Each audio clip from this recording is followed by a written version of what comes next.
Tombant comme un avion en piqué, avec ses ailes repliées vers l'arrière, le faucon pèlerin peut atteindre des vitesses allant jusqu'à 300 km/h. Cet oiseau appartient à un groupe appelé oiseaux de proie ou rapaces, contrairement à d'autres comme le condor, qui sont classés comme des charognards ou vautours. Ce sont des oiseaux qui se nourrissent de la viande d'autres animaux.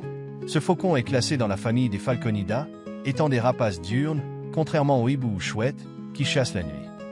Cela est dû au fait qu'ils sont adaptés pour avoir une vue exceptionnelle pendant la journée, mais leurs yeux n'ont pas la capacité de fournir une image nette dans l'obscurité. Néanmoins, les faucons et les aigles sont les animaux ayant la meilleure vue parmi les êtres vivants. Pour commencer, leurs yeux occupent un pourcentage très large de leur tête, ce qui leur donne un plus grand champ de vision. De plus, ils ont une grande résolution au centre de l'image. L'être humain serait également classé comme un animal visuel, car nous dépendons énormément de la vue. Cela nous aide principalement à identifier si un aliment est gâté ou immature, et pour cela nos yeux sont équipés de 150 000 à 200 000 récepteurs de lumière dans la rétine. Cependant, ces rapaces possèdent 1,5 million de cellules réceptrices, leur fournissant une image plus nette et plus détaillée que la nôtre. Cela les aide à repérer des proies à des kilomètres de distance. Il existe des différences significatives entre les faucons et les aigles. La plus facile à distinguer est leur taille, mais parmi les espèces de ces groupes, elles varient beaucoup, ce qui peut rendre leur identification facile à confondre. Les différences les plus notables sont les ailes, qui forment un W lorsqu'elles sont étendues, à partir des plumes secondaires et primaires. Mais cela ne suffit pas. La principale différence réside dans la forme du bec, où les faucons présentent des protubérances acérées près du coin du maxillaire. D'autres différences pourraient être le type de vol, les aigles, étant plus lourds, nécessitent plus de battements d'ailes, tandis que les faucons planent tout en volant, ce qui constitue une manière idéale de les distinguer en plein vol. Le faucon pèlerin mesure entre 34 et 58 cm de hauteur, et son envergure peut atteindre jusqu'à 1 mètre. Les plumes de son dos et de ses ailes, en position dorsale, sont de couleur noire bleuâtre, qui peut aller jusqu'à un gris avec des taches noires. Son poitrail et la zone interne de ses ailes sont blancs, et son bec, le contour de ses yeux et ses pattes sont d'un jaune brillant. Le nom faucon pèlerin provient de ses habitudes migratoires. Cet oiseau effectue certaines des migrations les plus longues et est distribué sur pratiquement toute la planète, à l'exception des pôles, car il n'est pas adapté pour supporter le froid extrême de ces régions. Il préfère les zones montagneuses et les steppes pour s'établir. Selon la saison, il peut être observé dans différents pays. Par exemple, au début de l'automne, de nombreux faucons pèlerins peuvent être vus volant dans différents États du Mexique, et au début du printemps, leurs observations sont moins fréquentes. Ce comportement est dû à plusieurs raisons. La première est qu'ils suivent les groupes d'autres oiseaux migrateurs, comme l'oie canadienne, qui arrive en hiver au Mexique, amenant avec elle un grand groupe de faucons pèlerins. Une autre raison de leur migration est la reproduction.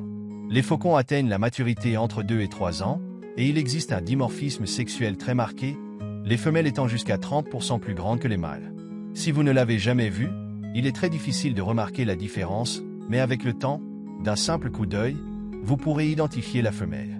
Ils ont un rituel de cours de chasse très spectaculaire, consistant à réaliser des acrobaties aériennes et des vols en spirale, suivant la forme d'un 8.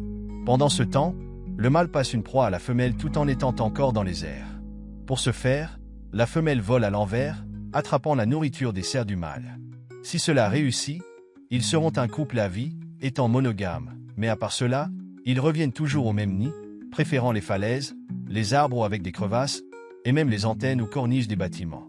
Ce sont des animaux très protecteurs de leur territoire, qui peut s'étendre sur 1 kilomètre, où ils ne permettent à aucune autre famille de se nourrir. Cela garantit la présence de ressources pour les parents et les petits. La ponte a lieu entre février et mars dans l'hémisphère nord, et entre juillet et août dans l'hémisphère sud, pondant de 2 à 4 œufs, qui sont incubés pendant 31 jours, principalement par la femelle, tandis que le mâle cherche de la nourriture pour lui et sa compagne. Bien qu'ils soient des prédateurs, ils sont aussi des proies pour d'autres espèces, surtout pendant la période de reproduction.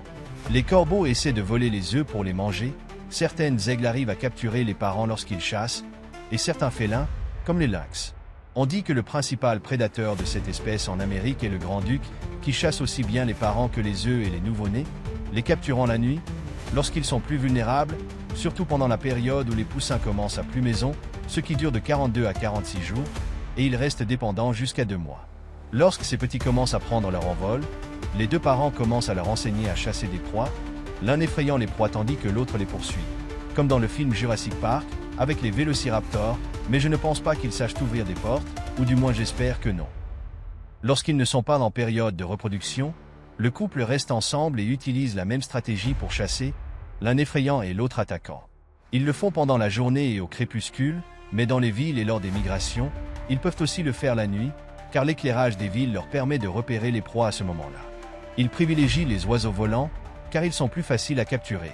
Lorsque les proies sont effrayées, l'attaquant se positionne au-dessus de la proie et se laisse tomber à des vitesses dépassant les 300 km/h. Peut-être pas en courant, mais avec l'aide de la gravité et de l'aérodynamique, c'est ce qui en fait le vertébré le plus rapide du monde, et il se dispute avec le scarabée tigre et le Paratarsotomus macropalpi pour savoir qui est le plus rapide, en raison de sa taille, comparé à ces derniers.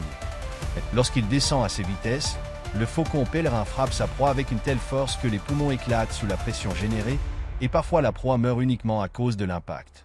Si cela ne suffit pas, il la saisit avec ses serres tandis qu'elle est étourdie ou inconsciente.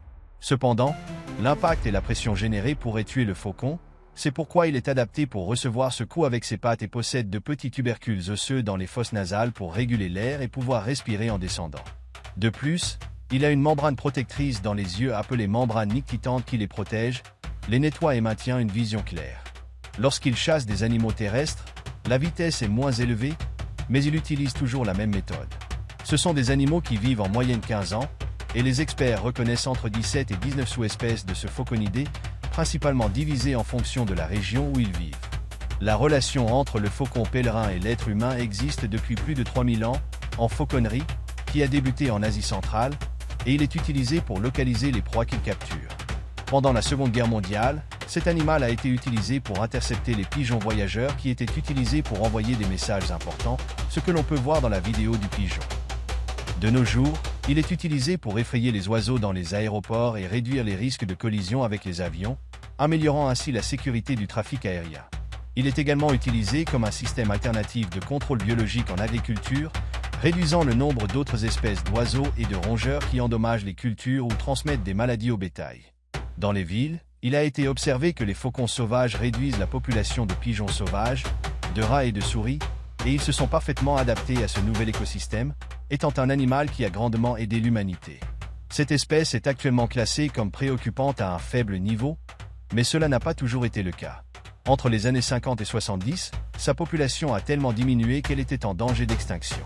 Cela était dû à un pesticide appelé DDT, qui était utilisé dans les fermes, bien qu'il ait été interdit par la suite, car c'était l'un des plus utilisés à l'époque. Le détail est que de nombreuses espèces d'oiseaux qui se nourrissaient de céréales provenant de ces fermes étaient contaminées par ce produit chimique, et ces oiseaux étaient ensuite mangés par le faucon, qui absorbait le poison. Si vous pensez qu'ils mouraient instantanément, ce n'était pas le cas. Ce qui se passait, c'est que ce pesticide interférant avec la formation de la coquille des œufs, les rendait plus fines, ce qui entraînait une mortalité plus élevée des poussins lors de l'incubation.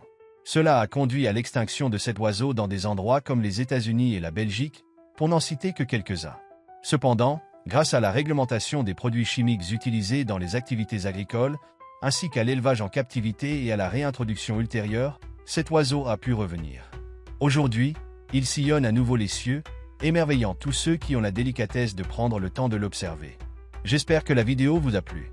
Si c'est le cas, n'oubliez pas de liker et de la partager pour que davantage de personnes découvrent cette chaîne. Si vous êtes nouveau, je vous invite à vous abonner. Merci beaucoup d'avoir regardé cette vidéo, à bientôt. Au revoir.